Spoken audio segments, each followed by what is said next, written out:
యొక్క ఆదరణతోనే ఈ యొక్క ఆలయం అభివృద్ధి జరిగింది. తర్వాత కొంతమంది భక్తులు, కొంచెం ప్రముఖులు కొంతమంది వారు కూడా సహకారం చేయటం వల్ల రోడ్డు నిర్మాణం, కొద్ది భక్తులతోని చిన్న చిన్న నిర్మాణాలు, దూర ప్రాంతాల్లో ఉన్న వాళ్ళు కూడా కొంతమంది సహకరిస్తూ వాళ్ళు మొక్కుకున్న తర్వాత వాళ్ళకు తిరిగేటువంటి శుభాలతో చిన్న చిన్న ఆలయాలు కానీ ఇవి కానీ ప్రాంగణం కానీ ఇటువంటి చిన్న కార్యక్రమాలన్నీ జరుగుతూ ఉన్నాయి. ఏ అధికారులు కూడా, ఏ రాజకీయ నాయకులు కూడా అమ్మవారి అభివృద్ధి కోసం పాటుపడలేదు. వీరు వచ్చిన తర్వాత ఒక అమ్మవారి కోసం వారి తరపు నుంచి సహకారం చేయడానికి వచ్చినందుకు చాలా ఆనందంగా ఉంది. అంతేకాకుండా భక్తుల యొక్క చాలా ఇబ్బందులు పడుతున్నారు. ఎందుకంటే భక్తులు వచ్చి వారికి కూర్చోడానికి కూడా వీరలేని పరిస్థితిగా ఉంది. భక్తుల సహకారంతోనే కళ్యాణం చిన్నగా ముఖ మండపం నిర్మాణం అయింది. కొంతమంది భక్తులు మొక్కుకున్నటువంటి వాళ్ళ ద్వారా చిన్న చిన్న నిర్మాణాలు జరిగినాయి.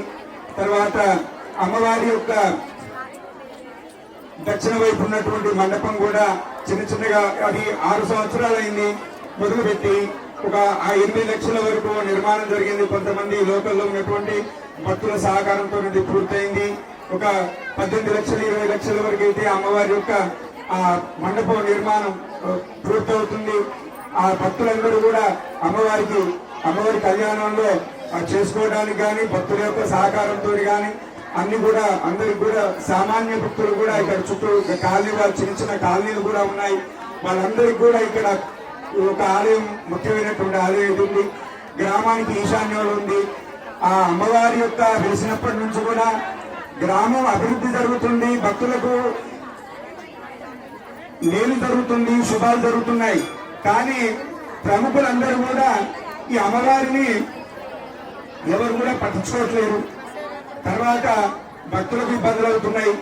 అమ్మవారి ఆలయానికి సంబంధించి చాలా ఇబ్బందులు ఎన్నో సంవత్సరాల నుంచి, గత 2014 నుంచి చాలా ఇబ్బందులు పడుతూ కొన్ని సమస్యలుగా భూ కబ్జాలు ఇవన్నీ అమ్మవారికి ఇచ్చినటువంటి భూమిని కూడా ఇచ్చేస్తే చాలా ఇబ్బందులు పడుతున్నాము. దాంట్లో చాలా వరకు మేము చేసినా కానీ మా యొక్క ఫలితం నిస్పృహగా అయిపోయింది. అటువంటి ఇబ్బందులు కూడా లేకుండా స్వారు చూడాలని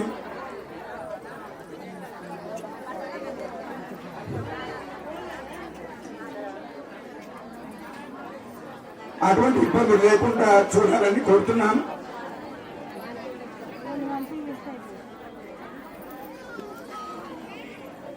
దేవాలయానికి ఇచ్చినటువంటి భూమి ఒక 500 గజాలు కూడా కబ్జా అయిపోయినటువంటి పరిస్థితి. దానికి అధికారులు చుట్టూ తిరిగినా కానీ ఉన్నటువంటి అంత గుట్టనే జాగలేదు. కొద్ది భూమి ఉన్నది, ఆ భూమిని కూడా మింగేసి ఆ ఇల్లు నిర్మాణాలు చేసుకున్నారు. అమ్మవారికి అటువంటి ఇబ్బందులు లేవు, ముందు కూడా లేకుండా గుట్ట చుట్టూ ప్రదక్షిణ చేయించి దీని రక్షణగా, ఎందుకంటే భక్తులకు అన్ని రకాలుగా ఉండేటువంటి అమ్మవారు చల్లగా చూస్తుంది. ఇదొక సుందరవనమైనటువంటి ప్రశాంతమైనటువంటి వాతావరణంలో ఉన్నటువంటి అమ్మవారు. ఈ అమ్మవారికి అసలు వనమంతా, గుట్టకు వనం ఉంది, ఆ వనాన్ని కూడా నరకకుండా కాపాడుతున్నాము. ఆ వనం కూడా అమ్మవారి సన్నిధిలో ఉండి భక్తులకు రక్షణగా ఆ యొక్క మంచి ఆక్సిజన్ వచ్చేటువంటి వనమైనటువంటి వనంలో ఉన్నటువంటి అమ్మవారి గుట్ట మీద ప్రశాంతంగా ఉంది. దాన్ని కూడా వీరి హయాంలో అది పరిరక్షణ చేసి భక్తులకు మంచి ఒక క్షేత్రం లాగా చేయాలని మేము వేడుకుంటున్నాము. ఎందుకంటే చాలా ఆయాస ప్రయాసాలకు ఉండి ఈ 40 ఏళ్ళ నుంచి చూస్తున్నాము. ఈ యొక్క కొంతమంది సామాన్య భక్తులతోనే ఇంతవరకు అభివృద్ధి వచ్చింది.